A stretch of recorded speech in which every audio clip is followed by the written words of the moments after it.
একমাত্র এক ইলার ইবাদত করা।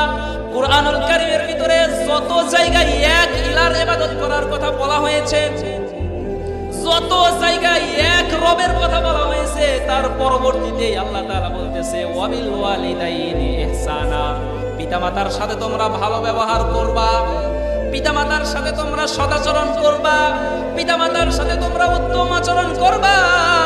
বিশ্বনবী হাদিসের ভিতরে বলে দিয়েছে, যেই ব্যক্তির দুনিয়ার বুকের ভিতরে, তার ঘরের ভিতরে তার মা আর বাবা বেঁচে রয়েছে, ওই ব্যক্তিগুলার দুনিয়ার বুকের ভিতরে, তাদের ঘরের ভিতরে জান্নাতটা রয়েছে। একটু জোরে বলেন না সুবহানাল্লাহ।